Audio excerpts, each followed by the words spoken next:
ולחפש תמיד את הטוב בכל דבר. כתוב מי יזכה לשבת בהיכלו של משיח. מי שידע, כך כתוב בזוהר, בתיקוני הזוהר, תיקון עין ב', סליחה, גמטריה חסד. מי יזכה לשבת בהיכלו של משיח? מי שידע להפוך מר למתוק, חושך לאור ורע לטוב. אז המהות שלנו זה לנסות להפוך את הדברים האלה.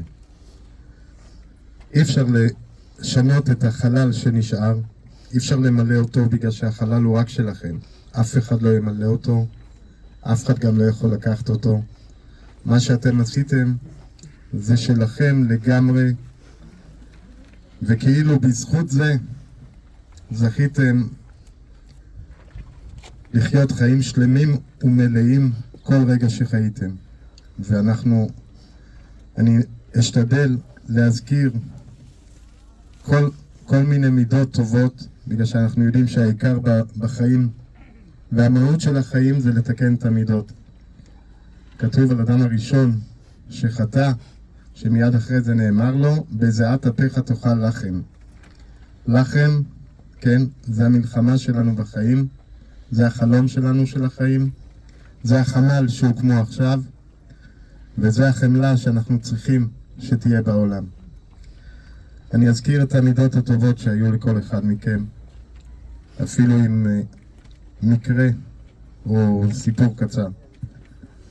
נשתדל לקצר כדי שלא לעייף את כולם, כי גם חם וגם כולנו עומדים על הרגליים.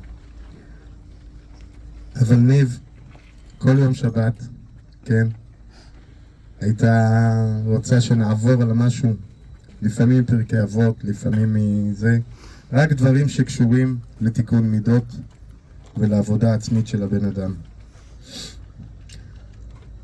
אבל החריצות והניצול זמן היה מנת חלקם של שניהם.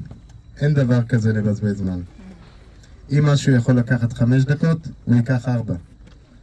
אבל הוא לא ייקח 6 לעולם. אין בין לבין. בדיוק אתמול, גם אתה נראה להיית כזה בצורה קיצונית לפעמים. אתמול היינו אצל עודד וייס, מי שהקים את סחי, שנראה היה מתנדב אצלו כשהמחזור הראשון שהוא קם שמה.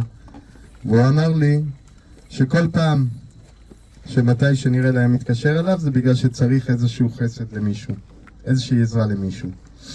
אז הוא אומר, אז הוא היה מזמין אותו לבית, בוא תיקח, יש לי ארגזים, יש זה, תיקח לזה, תמיד זה היה